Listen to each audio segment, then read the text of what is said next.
સામાન્ય રીતે હોસ્પિટલમાં દર્દીઓ સારવાર માટે જતા જોવા મળતા હોય છે, પરંતુ રાજકોટ સિવિલ હોસ્પિટલમાં દર્દીઓની જેમ ઉંદર જાણે સારવાર લેવા આવ્યા હોય તેમ આંટાફેરા મારતા જોવા મળ્યા. ઉંદરના આંટાફેરાનો આ વિડીયો સોશિયલ મીડિયા પર વાયરલ થઈ રહ્યો છે.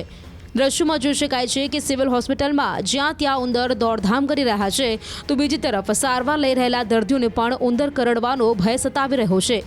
એક તરફ હોસ્પિટલ વહીવટીતંત્ર દ્વારા દર્દીઓને અનેક પ્રકારની સુવિધા આપવામાં આવતી હોવાનો દાવો કરવામાં આવે છે, તો બીજી તરફ આ પ્રકારે ઉંદરના આંટાફેરાના દ્રશ્યો સોશિયલ મીડિયા પર વાયરલ થઈ રહ્યા છે. રાત્રે દિવસના ન હોય, રાત્રે આવે, આમ ઉપરથી આવે અને પેટી ખાવાનું હોય ને ખાવા આવે, પાછા તરત અંદર ગરી જાય. અમારે પાંચમે માળે છે. બિચારા એ લોકો ઘણું, પણ કોણ ક્યાંથી આવે ને એ આમ બીક તો લાગે ને ઉંદર થી. તો ના એ બટકા એમ નહીં, પણ પેટીમાં ને એમ આવી જાય. બટકા તો અમારે એમ નથી આવે. હા, મને અહીંયા પ્લેન બેસાડ્યું હતું ને ત્યારે ઉંદરના બહુ મોટા મોટા ત્રાસ છે. આપણે ફ્રૂટ લઈને રાખ્યું હોય ને એ બધું તોડી નાખે છે અને ખાઈ જાય છે.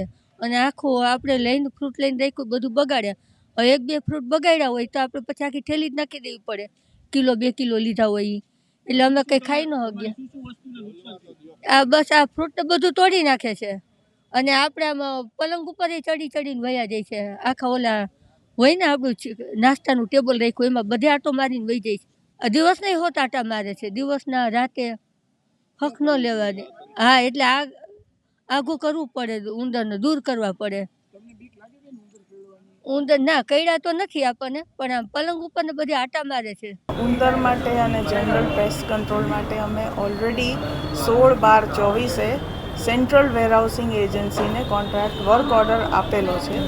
રિપીટેડ રિમાઇન્ડર્સ એમને કર્યા છે, પણ એમના તરફથી કામ ચાલુ કરવામાં નથી આવ્યું.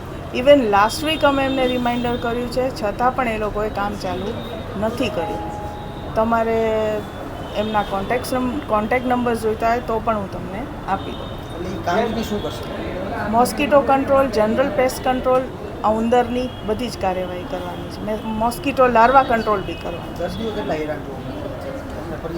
ફરિયાદ મને મળી છે, એ સાચી વાત છે, અને 2-3 દર્દીને હેરાનગતિ થઈ પણ છે, એનું અમને ખૂબ દુઃખ છે.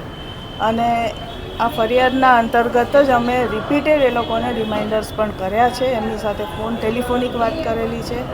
અને એ લોકો અમને પ્રોમિસ કરે છે કે દર વખતે એવું પ્રોમિસ કરે છે કે વિધિન 7 ડેઝ અમે ચાલુ કરશું, વિધિન 9 ડેઝ ચાલુ કરશું, 10 ડેઝ, પણ હજી પણ એ લોકોએ કામ ચાલુ નથી કર્યું. હા, એટલે હવે અમે વડી કચેરી આ અંતર્ગત અમે વાતચીત પણ કરી છે, કોન્ટેક્ટ પણ કર્યો છે, અને એમની જે માર્ગદર્શન આવશે એ પ્રમાણે અમે આગળ કાર્યવાહી કરશું.